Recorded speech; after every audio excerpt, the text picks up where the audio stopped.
In this video, we will learn how to solve two-step equations. In the last video, we've learned how to solve one-step equations using the idea of inverse operations. We've learned that addition is the inverse operation of subtraction, and subtraction is the inverse of addition. Multiplication is the inverse of division, and division is the inverse operation of multiplication. We have 4 examples here. Just to review, how do we solve one-step equations? We will see the first equation here. We have 25 times x equals 175. We've learned that the goal of solving a one-step equation is to keep the variable on one side alone without any other numbers. So we'll see here, and we will notice that we need to get rid of the 25. We will ask ourselves, what's the operation between 25 and x? It's multiplication. So to get rid of this 25, we'll go here and say, okay, the inverse of multiplication is division, so we will divide by the 25, and that's how we get rid of it. What's happening here? 25 divided by 25 is just 1. So basically it's 1 times x. So if we are rewriting the equation, it's going to be x alone on this left side. Let's keep the equal sign down, and let's see what's happening to the other side, because obviously we cannot do something on the left side without doing exactly the same thing to the right side to keep the balance. Now we're going to divide 175 divided by 25, which is going to give us 7. And that's it. We have the variable alone on one side of the equation, and we can tell that x is equal to 7. We could also check our answers by our answer here by multiplying 7 times 25. Let's see the second example here. We can see that the variable here is divided by 25. Again, the fraction sign is just a division sign. To get rid of this number, the 25, it's divided, x divided by 25. So we do the opposite of it, which is to multiply by 25. And obviously we cannot do that to just one side of the equation, so we have to do it to the other side. 25 divided by 25 is just 1. That's how we managed to isolate our variable. And now we have x alone on the left side. We take down the equal sign, and 13 times 25. To do that mentally very quick, we'll think about 13 as a 10 and a 3. 10 times 25 is 250. 3 times 25 is 75. So 250 plus 75, that's 325. And we'll solve the equations. All right, let's go to number 3. Here we can see that this number is subtracted from the variable. To get rid of it, we're going to use the opposite of this number, or the inverse operation. It's a negative number, so we will have to add it. This negative sign here has to be replaced with a positive number there. Why? Because how could you make negative 5.3 equals to 0? You're going to add its opposite, which is 5.3 but positive. Negative 5.3 plus 5.3, that's a 0. Now we have x alone on this side. Let's take the equal sign down. We have obviously to do the same thing to the right side. So we have to add. Did we add or subtract here? We added. So we have to add 5.3 to the other side. And then this is going to give us that x is equal to 17.9. And that's it. We solved this equation. Number 4, x is added to a number. Obviously, we need to get rid of this positive 7.1. So how could we do that?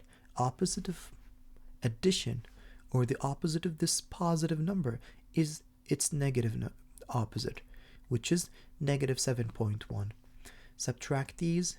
This is going to give you a 0. Then you'll have x alone.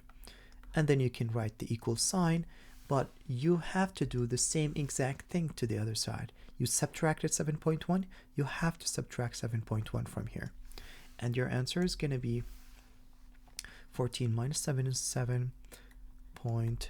And that's it. So this is the idea of solving the equations using the opposite operation. How could we use that?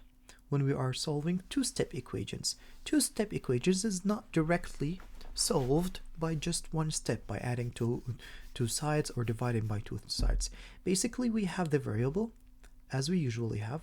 We can look at the x in the first example here. This is example number 1, example number 2. The variable is x in the first example, and we are trying to isolate this variable again. We're trying to find, to leave x alone on one side of the equation, to isolate it, right? So obviously there are two numbers to get rid of here. We have the -2 and we have the 25.6. We don't need any of these numbers. We have to cancel them and move them to the other side, or just keep x alone here.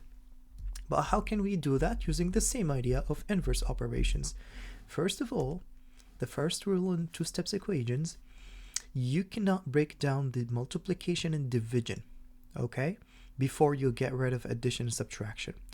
Technically you can, but it's gonna be so much more work and effort to do that. So as a useless step, as a useful step, we could always say that get rid of the addition and subtraction first.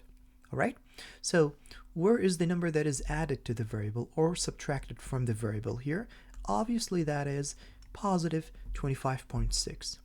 Directly add the opposite effect. What's the opposite of positive 25.6? It's going to be negative 25.6. Positive 25.6 minus 25.6, that's a 0. Right? Let's rewrite the equation here and see what's left on the right side. We will notice that we only have -2x plus 0. We don't have to write the 0. This is going to be equal to 30.6. No, that's wrong. That's not equal to 30.6. We subtracted 25.6 from the left side. We have to do the same thing to the right side as well. So we have to subtract 25.6 from this side as well. And the result is what we are going to write in our new equation here. So 30.6 minus 25.6, the answer is just 5. That's the answer that we need to write here. Okay, are we done? Not yet. Our variable is not totally isolated, so we need to get rid of the -2. How could we do that? It's times x, -2 times x. So what's the opposite of multiplication? It's division. We'll divide by -2, and obviously we're going to do the same thing to the second part, or the right side of the equation as well. -2 divided by -2 is just a positive 1, right? Positive 1 times x is just x, and that's equal to -5/2, or we could say -2.5. And that's it. We could check our answer. -2.5 times -2, that's positive 5, plus 25.6, that's 30.6. All right. So the idea is to get rid of the addition and subtractions first, then go ahead and break down the multiplication or division. Let's see example number 2. Let's start. We know that there are two numbers to get rid of, the 4 and the -24. But which number is added or subtracted? That's the 24. So we start from there. It's a -24. How can we add something to it to get it to a 0? We're going to add its positive opposite, plus 24. -24 plus 24 is just a 0. So we'll only have here on the left side of the equation y/4. But we don't want to forget that we have to do the same thing to the other side. So we have to add 24 to the right side as well. Okay, let's write down our new equation. It's going to be y/4 equals to -32 plus 24. You're -32 meters below the sea level and you're going 24 up. How much is that? You're going to find the difference, and it's going to be 8, and the sign is going to be -8. Okay, are we done? Not yet. We need to get rid of the 4. So y is divided by 4. The variable is divided by 4. To get rid of it, you do the opposite of division, which is multiplication. Once you multiply this number by 4, you'll get that 4 divided by 4 is just 1, so these two cancels out. Obviously, you're going to have to do the same thing to the right side, so you multiply by 4. So the final answer would be y is equal to negative times a positive, that's a negative, 8 times 4 is 32. You could check your answer. Negative 32 divided by 4 is negative 8. Negative 8 minus 24 is equal to negative 32. This is exactly what we need to know before solving two-step equations. The rest of it is just practice. You just need to do more examples and practice more. Good luck and see you in the next video.